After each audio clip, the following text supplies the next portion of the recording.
Welcome to Democracy Now!, democracynow.org, the War and Peace Report. I'm Amy Goodman. Israel's intensifying its bombing of Gaza City after ordering the evacuation of nearly 1 million residents.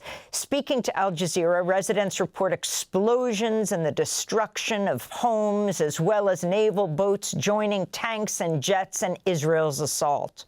According to medical sources in Gaza, Israeli strikes have killed 37 Palestinians today, including 24 in Gaza City. Here's Mohammed al-Bayari, who was displaced and sheltering in Gaza City, borrowed a cart from his neighbor to try and pack his belongings, is now preparing to flee the area with his family. The camp is crowded with displaced people from all the families. From Beit Hanun, the camp, Jabalia, Beit Lahia, they all fled. They fled without preparation. The tents were burnt. Most people just fled due to the strike on the bank. It threw us onto the ground. May God make things easier. Only God will help us in this situation. Israeli Prime Minister Benjamin Netanyahu arrived in court Tuesday to testify in his corruption trial.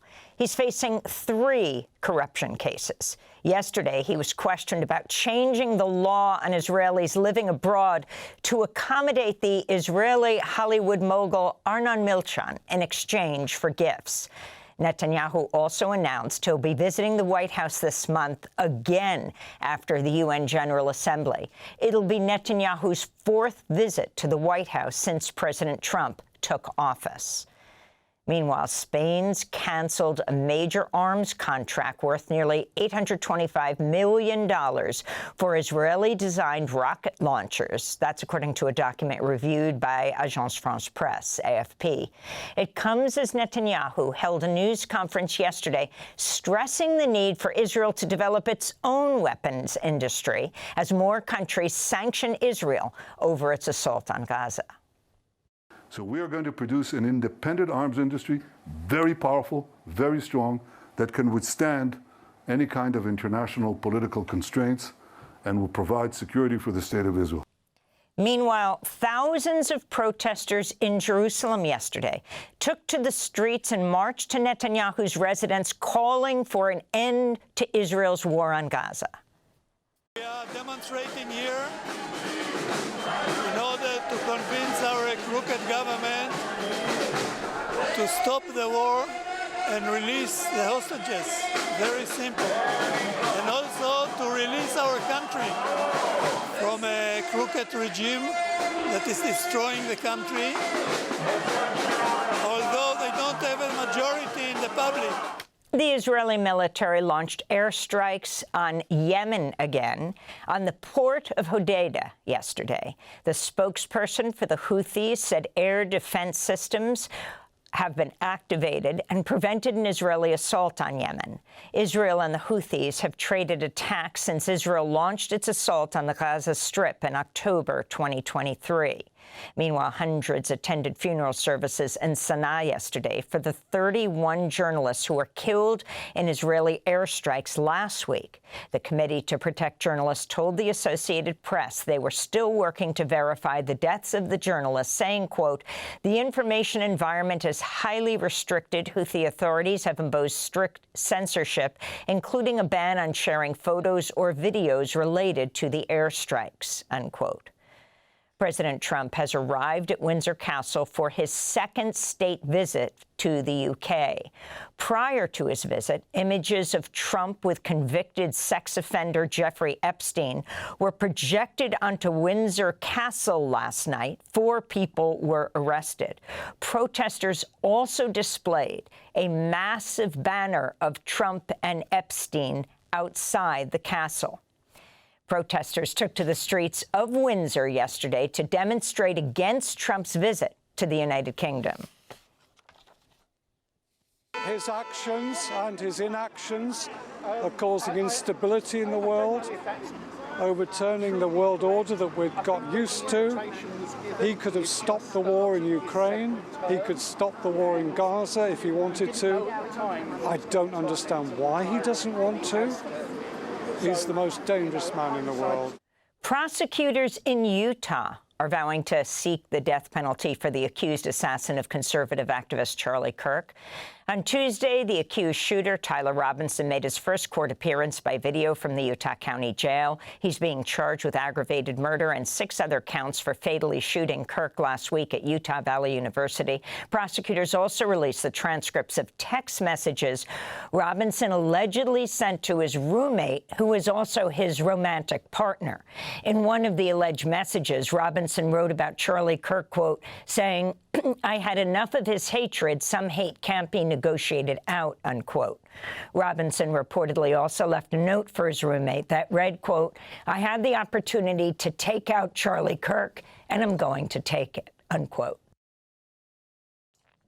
In response to Charlie Kirk's killing, the Trump administration is threatening to wage a broad assault on progressive organizations. On Monday, Attorney General Pam Bondi said the DOJ would prosecute hate speech, but she later walked back the comment after facing bipartisan pushback. On Tuesday, President Trump threatened ABC News reporter Jonathan Karl after he asked Trump about free speech. And what do you make of Pam Bondi saying she's going to go after hate speech? Is that, I mean, a lot of your allies say hate speech is free speech. Should probably go after people like you because you treat me so unfairly. It's hate. You have a lot of hate in your heart. Maybe they'll come after ABC. Well, ABC paid me $16 million recently for a form of hate speech, right? Your company paid me $16 million for a form of hate speech. So maybe they'll have to go after you. President Trump has also filed a $15 billion defamation lawsuit against the New York Times and publisher Penguin Random House. The lawsuit is aimed at the book Lucky Loser, How Donald Trump Squandered His Father's Fortune and Created the Illusion of Success, written by 2 New York Times reporters Russ Boutner and Suzanne Craig, as well as 3 Times articles and an editorial prior to the 2024 election saying Trump was unfit for office. FBI Director Kash Patel repeatedly clashed with Senate Democrats during an oversight hearing Tuesday. Patel was criticized for his handling of the Charlie Kirk assassination probe, the Jeffrey Epstein case, and for his overall record at the FBI. 3 former senior FBI officials recently sued Patel, alleging they were fired as part of a campaign of retribution. This is New Jersey Democratic Senator Cory Booker clashing with Patel. My God. If you want to talk about dividing this country, it is my time. I follow you on your social media posts that tear this country apart. To address your falsehoods. Oh, you can try all you want in this country. To not take responsibility for what you have said. Time. Sir, you're making a mockery of this committee. Sir, you don't tell me my time is over. The people of New Jersey tell me what my time is. In Minnesota, a special election was held Tuesday to fill the seat of Melissa Hortman, the former Minnesota House Speaker who was assassinated at her home in June along with her husband. Democrat XP Lee won Tuesday's election with almost 61% of the vote. Lee is a former municipal council member and the son of Hmong refugees who fled Laos during the Vietnam War. In other news from Minnesota, Democratic Congressmember Ilhan Omar is facing backlash over her response to the death of Charlie Kirk. On Monday, 2 House Republicans introduced resolutions to censure Omar and remove her from her congressional committees. The House of Representatives passed 2 bills yesterday to charge 14-year-olds in Washington, D.C. as adults and require judges to stick to mandatory minimum sentences for young offenders. Dozens of Democrats joined their Republican colleagues to pass the bills as President Trump continues his crackdown on the city. It comes as President Trump signed an executive order Monday deploying the National Guard to Memphis, Tennessee, while indicating Chicago and New Orleans could be next. In Florida, 8 police officers have been fired after the Broward County Sheriff's Office investigated the handling of the case of Mary Gingles, the woman who was murdered by her husband. The investigation found the deputies failed to properly follow up on reports of domestic violence against Nathan Gingles, who carried out a triple homicide of his wife, her father, and her neighbor. The case has drawn fresh scrutiny over Florida's red flag laws to remove firearms from anyone who poses a danger to themselves and others.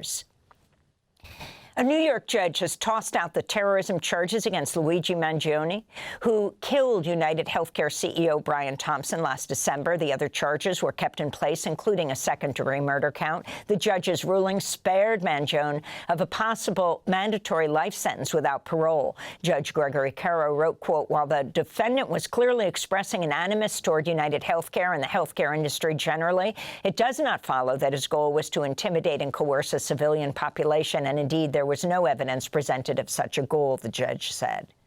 The Georgia Supreme Court's declined to hear an appeal from Fulton County District Attorney Fani Willis on her removal from Georgia's election interference case against President Trump over his effort to overturn the 2020 election. The ruling appears to guarantee the case against Trump will not move forward anytime soon, if ever. A new Global Witness report finds at least 146 land and environmental defenders were killed or disappeared last year, with the majority of the killings occurring in Latin America. Global Witness recorded 48 killings in Colombia, 20 in Guatemala, and 18 in Mexico. About a third of the land defenders killed last year were indigenous. In Mississippi, a 21-year-old black student at Delta State University was found hanging from a tree on campus Monday. Local officials say no foul play is suspected in Demartravion Trey Reed's death, but his family is demanding an independent autopsy. The family's attorney, Ben Crump, said, quote, Trey Reed was a young man full of promise and warmth, deeply loved and respected by all who knew him. We cannot accept vague conclusions when so many questions remain, unquote. A second Mississippi man was also found hanging on Monday, about 100 miles away in Vicksburg. Police have identified the man as Corey Zucatis, a 36-year-old white man who was unhoused. Vicksburg police say the two deaths are not related. Jerry Greenfield, co-founder of Ben & Jerry's Ice Cream, announced he's resigning after nearly 50 years, accusing the parent company, Unilever, of silencing Ben & Jerry's social mission. In a statement, Greenfield wrote, quote, that independence, the very basis of our sale to Unilever, is gone. And it's happening at a time when our country's current administration is attacking civil rights, voting rights, the rights of immigrants, women, and the LGBTQ community, unquote. Last November, Ben & Jerry's filed a lawsuit against Unilever for silencing its statements in support of Palestinian refugees. Back in 2021, the company withdrew its products from Israeli settlements. And tributes are pouring in for Robert Redford, the legendary Oscar-winning director, actor, activist who died at the age of 89 at his home in Utah Tuesday. Redford was a longtime environmental activist who served for 50 years as a trustee of the Natural Resources Defense Council. He was also the creator of the Sundance Film Festival, which he helped grow into one of the largest independent film festivals in the world. We'll hear Robert Redford in his own words later in the broadcast. And those are some of the headlines. This is Democracy Now!, democracynow.org, The War and Peace Report. I'm Amy Goodman in New York, joined by Democracy Now!'s Juan Gonzalez in Chicago. Hi, Juan. Hi, Amy, and welcome to all of our listeners and viewers across the country and around the world. Thanks for watching Democracy Now! On YouTube. Subscribe to the channel and turn on notifications to make sure you never miss a video. And for more of our audience-supported journalism, go to democracynow.org, where you can download our news app, sign up for our newsletter, subscribe to the daily podcast, and so much more.